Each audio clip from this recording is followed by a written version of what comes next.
In this video, we are going to discuss different theories related to how people learn or acquire a specific language. But before we go into that, we have to check the terms of L1 or first language and L2 or second language. According to Saville TOEIC, L1 refers to our native or primary language. In other words, our mother tongue. On the other hand, the L2 refers to the process of learning a particular language that is not our primary one. Psychologists have been tried, in first instance, to attempt an explanation of how human beings acquire their first language and how they learn the second one. That's why they used theoretical models to explain the relationship between two processes by giving some similarities and differences. There are three main theoretical models in language learning and language acquisition, which are behaviorist, innatist, and interactionist. So, listen very closely, because we're going to explain the principal characteristics of each theoretical model in each process of language. Gallas said that L1 is one of the unexplainable mysteries in our daily lives because children learn language naturally. Under this view, we can dare to say that this acquisition process is effortless and rapid due to the quantity of information children assimilate and save in their minds: sounds, grammar rules, vocabulary. The L1 acquisition happens during the early childhood, usually before the age of 3, while the child is surrounded by people who speak the same language. Some theorists believe children notice patterns in language, and when they make a mistake, those patterns lead them to overcorrection. This is called the U-shaped learning curve, because the language learning starts high, drops for a period of time, and then improves again.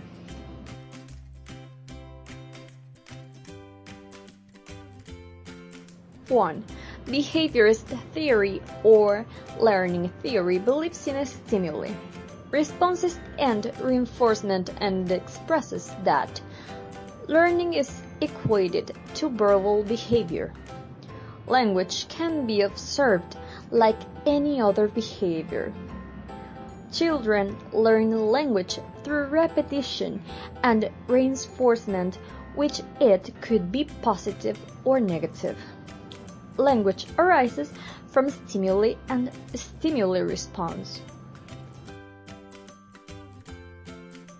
2. Innatist theory or nativist theory posits that humans are mentally equipped to learn language, and expresses that children don't start from scratch because they are born with something in their genes.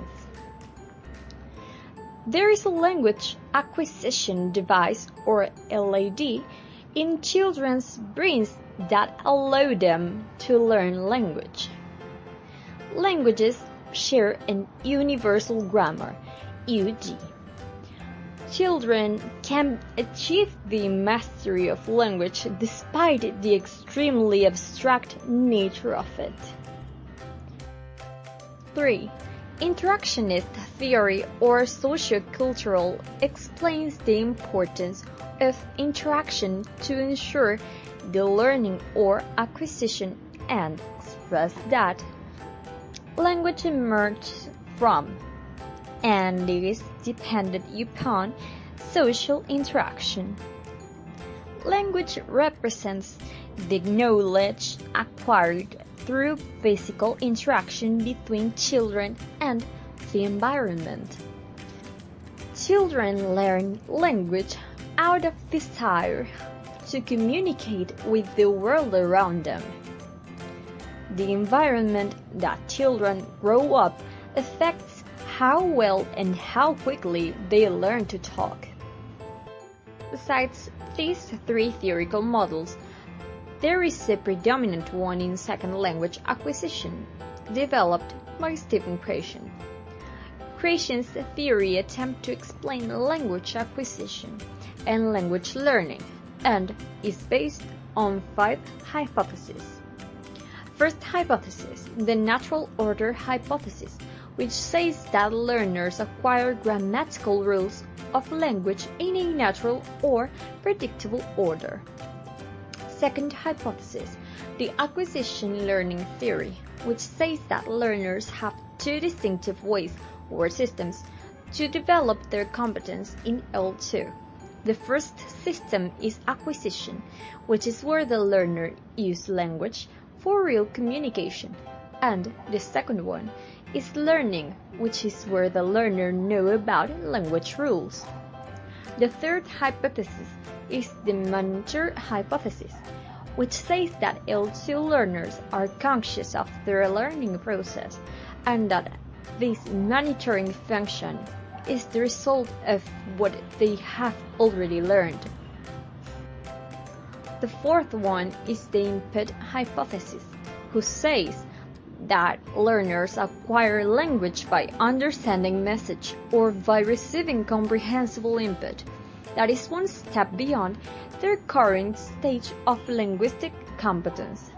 And finally, but not less important, we have the affective filter hypothesis, which says that there are affective variables such as motivation, self-confidence, anxiety, and personal traits that have an important role in the learning process.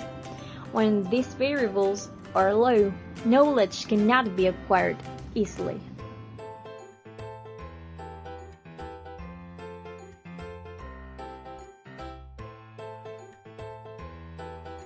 L1 is acquired, while L2 is learned. L1 is perfectly mastered by the native, while L2 the excellence may be achieved. L1 is acquired at an early childhood, while L2 is learned at any age, mostly after the early childhood. L1 is based on intuition and instinct, while L2 the aptitude for learning positively affects the acquisition, and that L1 is developed in daily lives, while L2 is mostly learned in classrooms or study groups.